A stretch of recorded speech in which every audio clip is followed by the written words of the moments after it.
America's Vice President in Cincinnati right now, talking up transportation. Good afternoon. I'm Kelly Rippin. Yeah, I'm Colin Mayfield, leading the way with some team coverage of Kamala Harris's arrival and agenda. We begin with WLWT News 5's John London live at UC for us, the innovation hub there, John, where Vice President Harris will take part in a transit roundtable minutes from now. Yeah, and local and state leaders will be listening intently for any fresh indication of information about a very well-traveled topic, a new bridge across the Ohio River. It has been a decade. Since then, President Obama used the Brent Spence as a backdrop, saying it's time. We're told Vice President Harris and Senator Sherrod Brown will lead a discussion about the importance of investing in infrastructure and transit. Cincinnati's mayor will be there along with business leaders who've championed the Build It Now effort.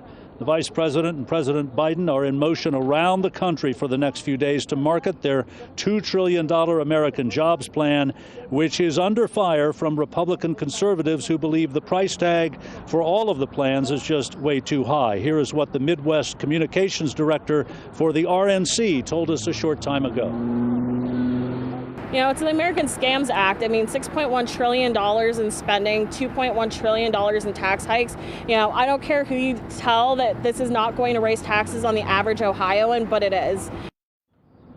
And as Preya Sumsunder arrived from Milwaukee with that talking point about an hour ago, demonstrators on two corners, you can see some of them here with pro-Trump signs and flags, were already set up across from where the vice president will gather to talk infrastructure, part of the Biden administration's effort to sell the jobs plan as well as selling the American Families Plan to the nation.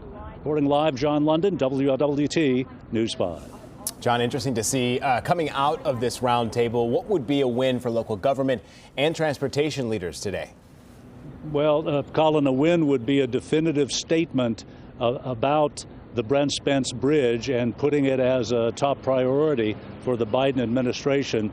That is probably unlikely to get, that they won't get that today. Probably the best they could hope for would be a reaffirmation of the importance of getting it done. All right, John London reporting for us live this afternoon. John, thank you. And the vice president landed at CVG just about 30 minutes ago. WLWT News 5's Meredith Stutz was there as she touched down. Meredith, she is live with the anticipation and the security surrounding the vice president's visit today. Good afternoon to you, Kelly. Yes, the Vice President and Air Force Two just touched down about 30 minutes ago, right on time at touchdown. And we have seen that air traffic control has resumed here at CVG. But vehicle traffic, that's another issue. Donaldson Highway behind me still on a standstill as the motorcade we anticipate to be leaving the airport in just a few minutes. We have not seen it leave after we saw Air Force Two touch down earlier this morning.